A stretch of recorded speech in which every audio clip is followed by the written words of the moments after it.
The United States Military Academy at West Point is infamous for being ridiculously tough. About 14,000 people apply each year, and the application process itself can take up to 2 years and requires top SAT scores and to be able to pass rigorous fitness tests. The 1,200 cadets that make it through that process to get accepted are already the best of the best. They're top athletes, they're really dedicated. I mean, how else do you make it through such a tough 2-year application process like that? But the problem is, the start of the academy is notoriously a really grueling process as well. So, the cadets start off with a 7-week training camp called Beast Barracks. And during this time, during those 7 weeks, they have to pull in 17-hour training days. Sometimes in the classroom, sometimes in the field, but no breaks in between. So 17 hours continuous.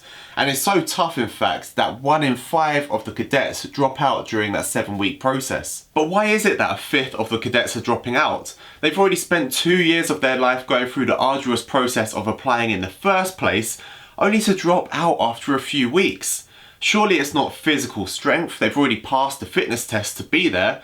So what is it? Well, stay tuned and I'm going to reveal the answer along with some other absolute gems. This is the last part of a 3-video series where we've been exploring how we can become great traders. We kick things off in video 1 where we discuss what talent and skill actually are and how that translates to trading. We then moved on to video 2 where I explained how you can take an understanding of the scientific and the psychological principles to actually become a great trader. And if you haven't seen those videos yet, you'll find the links in the description box. I definitely recommend checking those out before moving on to this third and final part. So with everything we've discussed so far about how to become a great trader, unfortunately, none of it would even be possible without this final important ingredient. And that is, of course, having the correct mental characteristics as well. So once again in this video, I'm going to be drawing upon information from studies, and you can find a list of books in the description box that summarize a lot of these studies. And I'm going to explain to you exactly how you can build the correct mindset to facilitate all of this important progress you're going to be making. Enron is a company that deals with everyone with absolute integrity. We play by all of the rules, we stand by our word, we mean what we say what we mean. We want people to leave a transaction with Enron thinking that they've been dealt with in the highest possible way as far as integrity and truthfulness and really doing our business right. In 2001, one of the most infamous scandals of all time took place in the public eye. Enron, one of the biggest companies in the world at that point in time, had committed corporate fraud and corruption, leading to its demise and eventual bankruptcy. So how did a company with such highly intelligent staff that they've since been dubbed the smartest people in the room commit such a series of poorly thought out decisions and bad mistakes? Now, although obviously there are many potential reasons why this could have happened, there's one particular reason that's gained a lot of traction, and that is mindset. The psychologist Dr. Dweck found through her work that there are, broadly speaking, 2 types of mindset. There's the fixed mindset and there's the growth mindset. And this is the first of the factors that I want you to take on board in your development towards becoming a great trader. And I'll explain this in much more detail in a separate video, but for now, I just want to sum up these 2 types of mindset in a nutshell. So the first type of mindset, a fixed mindset, this is where people believe that certain qualities about themselves, such as intelligence and talent and that kind of thing, they're fixed traits. So in other words, you can't develop them, you either have that talent or you don't, and therefore these people spend their time documenting their talent rather than developing it. They also see failures as a personal attack, like it's showing them that it's something that's a limit with their talent, rather than seeing it as an opportunity to develop further and improve. On the other hand, a growth mindset is where people don't believe that these factors are fixed. They believe that talent and intelligence can be developed through hard work and effort. It's this mindset that leads to an enjoyment in the learning process and through actually having resilience and working through things. So these types of mindset, the people don't see failure as a personal attack, they see it as an opportunity for developing that area and a way to learn and progress. So in Enron, they'd actually developed a fixed mindset culture. Not on purpose, but everything was focused on raw talent. Either you were smart or you weren't. And this was even reflected in their hiring and firing process.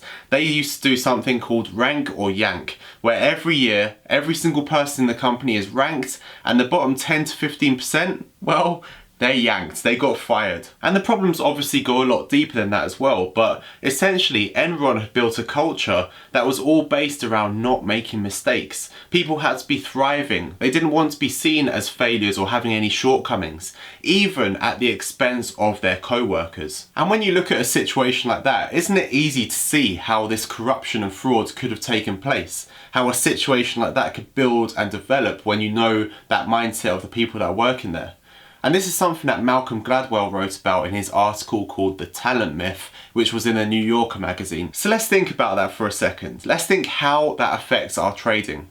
You see, from my experience of dealing with traders around the world, I think that with the fixed mindset, there are, broadly speaking, two types of people.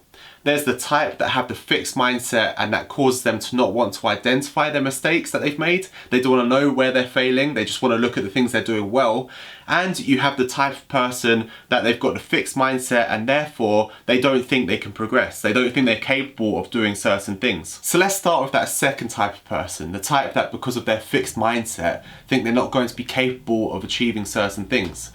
So I hear them say things like, oh, I'll never understand that. Or, oh, I'm just not good at that type of things. That's why I don't do that. Or, oh, trading's too difficult for me in general. I tried it for a week and it was too tough. Well, the thing is, we know from the second video in this series now that none of those things are true.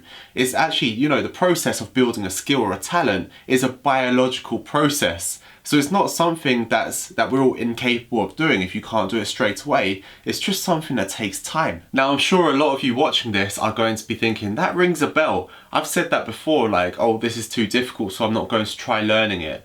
But the good thing is that the growth mindset, you can actually adopt that mindset just by being aware that it exists. And from stopping yourself, like pulling yourself away when you're falling into those fixed mindset tendencies. So instead of when you're saying things like, I'll never understand this, I'm not good enough at that kind of thing, instead you need to start saying things to yourself like, okay, this thing's difficult, it's going to take a lot more work, a lot more deliberate practice. Okay, this thing I'm not understanding very well, so let's see if I can try a different route to understanding that. Let's put in more effort to try and understand that. Because what you start to realize is that when you think that way, you start to enjoy the learning process, because not understanding something or failing at something is not a sign that you'll never get it. It's just a sign that you need to try something new, try a different route, or just try harder. So the next type of person that I mentioned is similar to the Enron employees. These are the people that don't even want to recognize that they make mistakes or that they can fail at something. Because they see talent as being fixed, it means that any mistake or any failure is a direct attack on their talent. It's saying that you have a limitation here that you're not going to be able to overcome. So obviously, as a result of that, there's going to be a much greater focus on successes rather than failures. Failures aren't an opportunity to improve a potential weakness, they are a limitation of the talent. And funnily enough, with this type of person, it also splits into two groups as well. So you have the one group which, when they see a limitation, when they fail at something in trading, they don't see it as an area that they need to work and develop. Because they see the talents and intelligence as fixed, they instead realize, okay, I'm never going to be able to achieve success in trading, and they walk away and give up. They don't even work at it. And you get the other group who see the failures, but subconsciously refuse to recognize them. Because that's going to reflect on themselves and their talent, then they go into a phase of denial or cognitive dissonance. They can't even recognize those things happen. So they dwell on the successes rather than the failures, and they'll keep going and going without realizing there's areas they need to work on. So let's quickly refresh our memory about video 2 when we talked about deliberate practice. So if you want to do deliberate practice, you can't keep doing something you're good at over and over again. That's like going to the gym and working your muscle with the same weight week in, week out. Your muscle's not going to develop unless you use progressive overload. So that's the same with when we're trying to develop a skill or anything else. You need to be at the edge of your ability, really pushing yourself. So if you're in either of those groups, either the one that gives up, obviously you're not developing, you're not doing the deliberate practice, or the group that doesn't give up, but instead they see it as a direct, an impact on themselves, a personal attack, then either of those groups, you're not taking the area that needs work and using that to be at the edge of your ability to do that deliberate practice, which means that either you're doing ordinary practice all the time or you're giving up. You see, with the fixed mindset, people might look at their trading and say, okay, what did I do well? But if you have a growth mindset and you actually want to improve and you want to know what aspects you need to start your deliberate practice on, then you need to start saying, what did I do wrong? What do I need to improve on? What did I do badly? Not what did I do well, but what areas need work? And then you can get to work on those areas and you're going to improve so much more. So just quickly on cognitive dissonance, and I'll go into more detail in a separate video on this because it's helpful for trading and it's also really interesting. But just quickly now, cognitive dissonance is basically the feeling where someone has certain beliefs and the evidence that they're seeing challenges those beliefs, so they start to feel like they have their status, their reputation, their ego at risk of being damaged.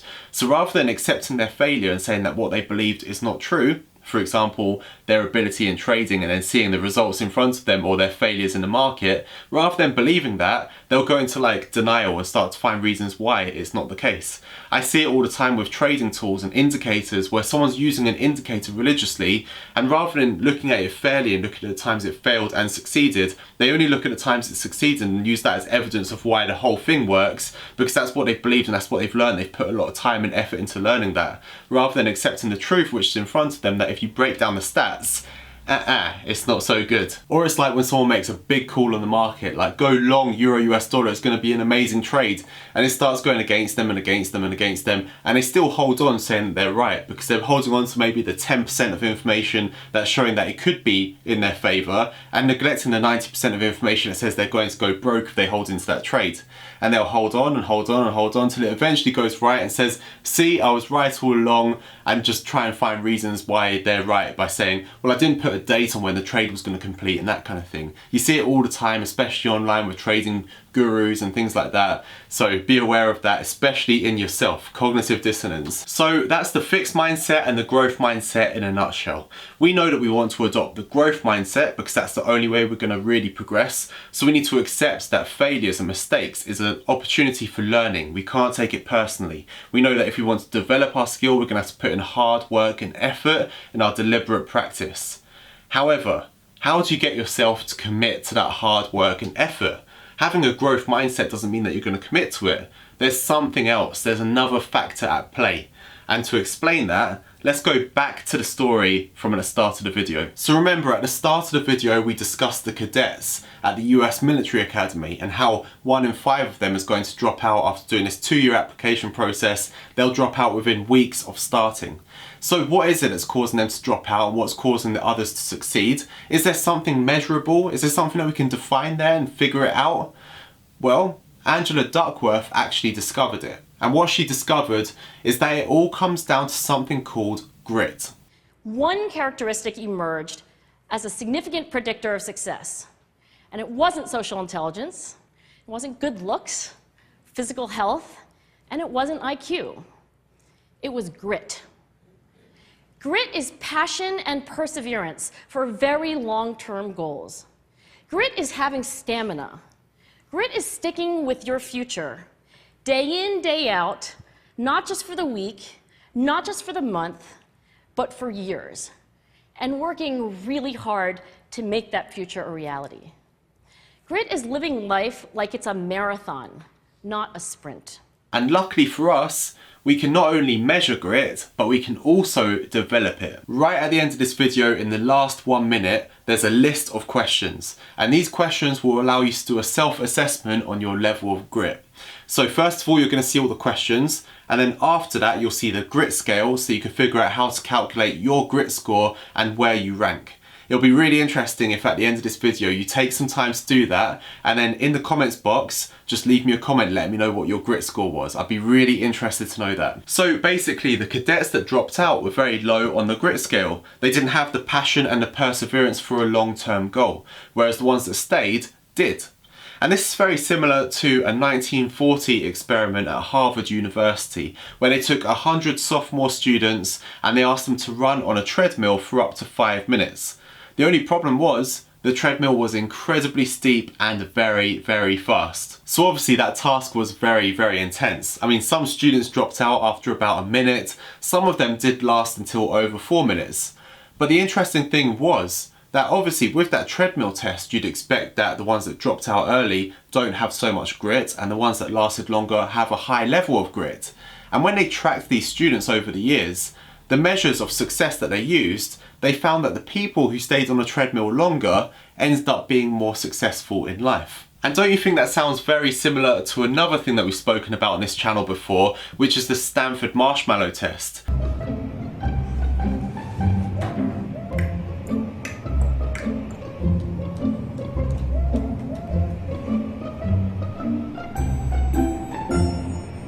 Where the children that were able to delay their gratification ended up being the ones that were more successful later in life. However, the great thing for us about that experiment is that Walter Mischel, the psychologist who originally conducted the Stanford Marshmallow test, he actually gets quite frustrated about people's interpretation of the results.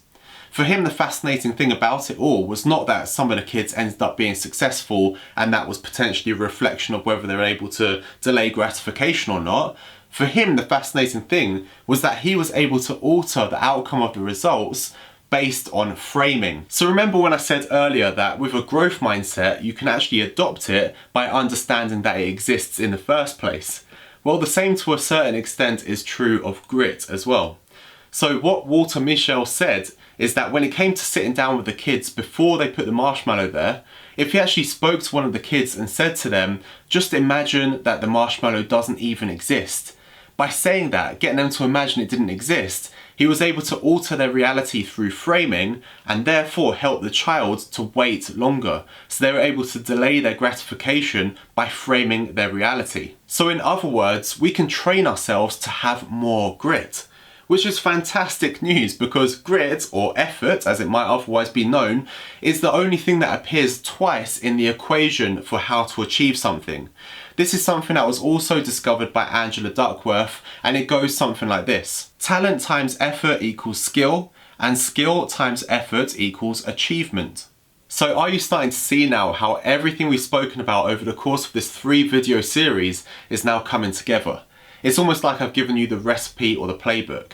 I'm already giving you the blueprint for how to trade the markets with the Duomo method, but now you can use that in combination with this that you've learned to have the overall plan of how you're going to become a fantastic trader in the markets. So here's the deal. These last 3 videos have been like a big overview of the topics, and now over the coming weeks I'm going to release individual videos where we can go into a lot of detail and really start to build a plan. So we're going to do a whole video about how to do deliberate practice, what to include in your deliberate practice for trading. We're going to do a whole video about grit, what it is, how we can develop more of it, the fixed mindset, the growth mindset, even cognitive dissonance. I want to make sure that you understand all of this fully so you have the real playbook of how to now tackle learning to trade and developing into a world-class trader. So obviously it goes without saying that if you don't want to miss out on those videos, as well as any of our other lessons about the financial markets and trading, then make sure you subscribe to the channel.